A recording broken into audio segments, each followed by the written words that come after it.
All right, now let's get to work today on the Duramax. Oh, wait a minute. Where's she at? Hit the subscribe button, smash that like button. Each video, dislike it if you choose, unsubscribe if you want, whatever. You're here.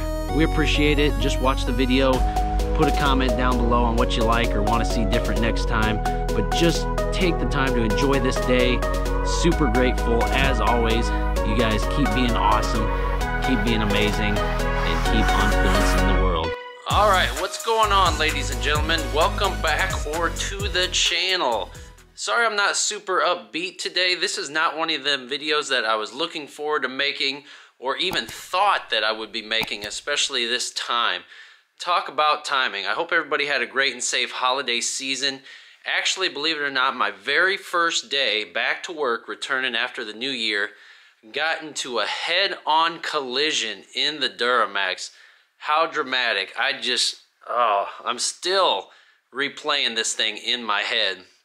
Now, before we get started and diving into the whole story, yada yada, I do want to give a couple shout outs. Number one, to my amazing wife, Tori. If you guys don't follow her, please follow Tori's Beauty Tribe on YouTube. She's absolutely amazing. Been taking such good care of me, you know, mentally, physically, getting me to and from work. She's been absolutely incredible. So thank you, Tori. And then number two, thank you to Kendall Towing for bailing me out. Arriving on the scene, having nothing but the absolute most professionalism, the best towing game in the Quad Cities. If you should ever need it, please call Kendall Towing. They're incredible. And then also Ovi at Overtime Diesel has just been absolutely incredible through this whole process in making sure we're going to get the rework done and get this thing back on the road. This dude's absolutely incredible, just a total game changer. Ovi, appreciate you, buddy. Get massive shout out if you ever need diesel work done, mechanic work done on your pickup or anything else. Please hit up Overtime Diesel. Absolutely incredible work.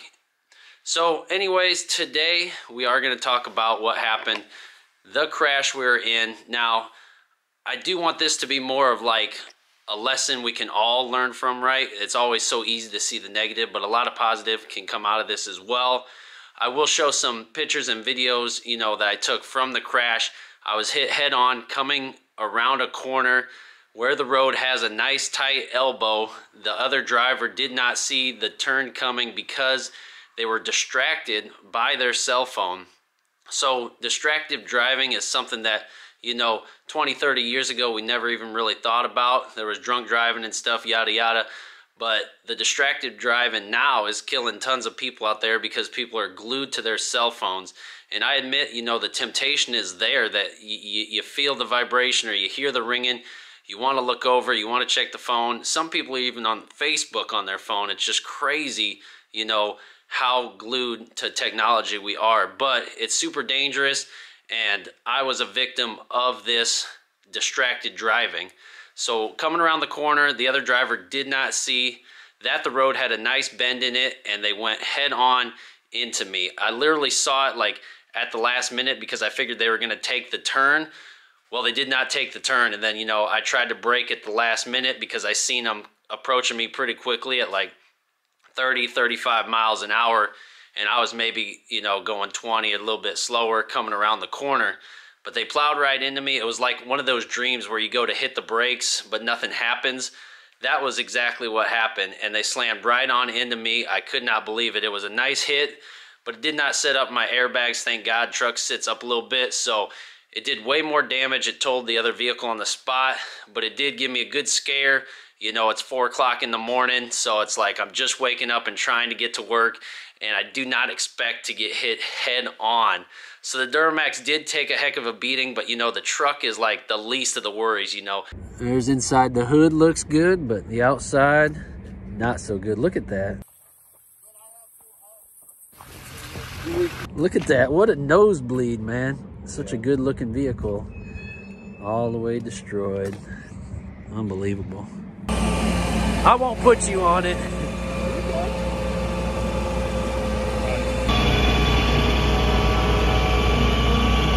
I care a lot more about, you know, human life than I would of any materialistic thing. Although I do enjoy the truck, of course.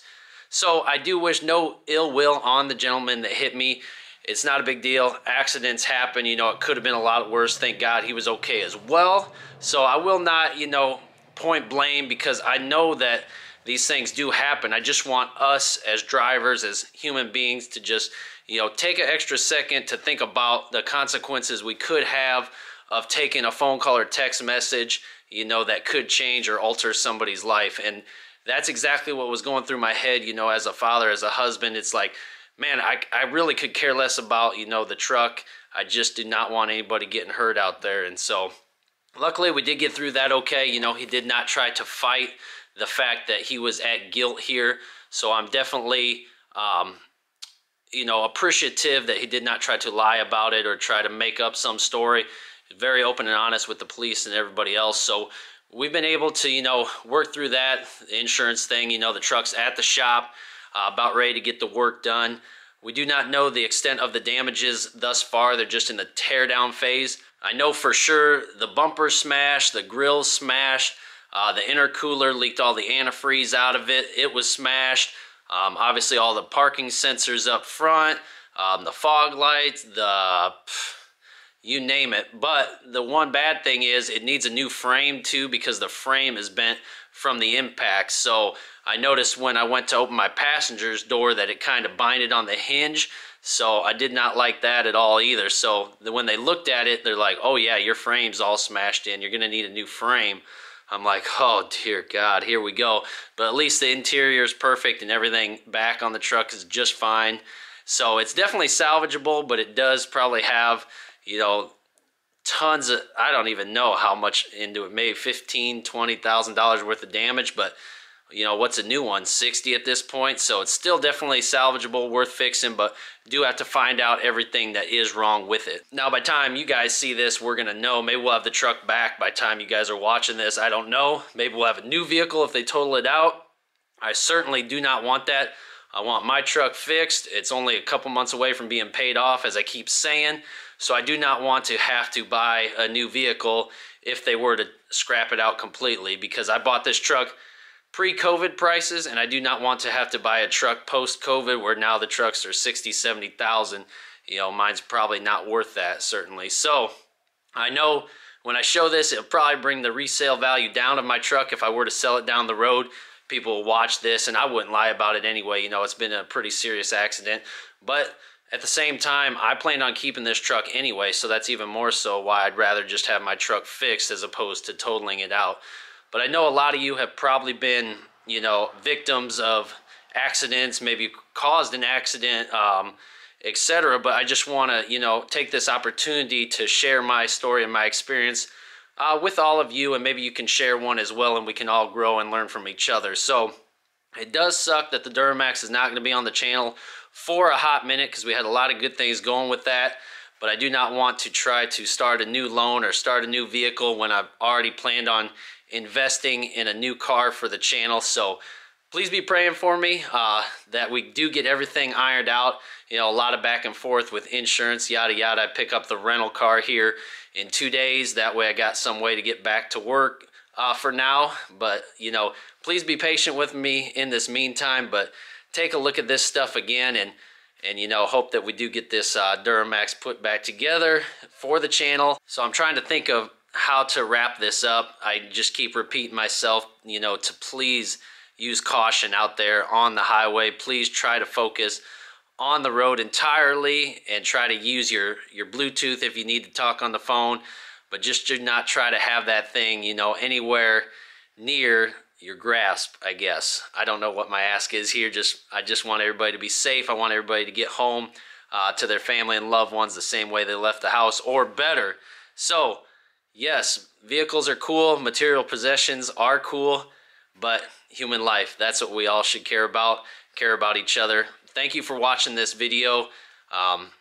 Stay tuned. Obviously, there's going to be a lot more to come with this journey that we're on right now, and I'll update you guys along the way. But shout out to everybody I mentioned in the video. Thank you for dedicating your time to growing with us, Unfluencers.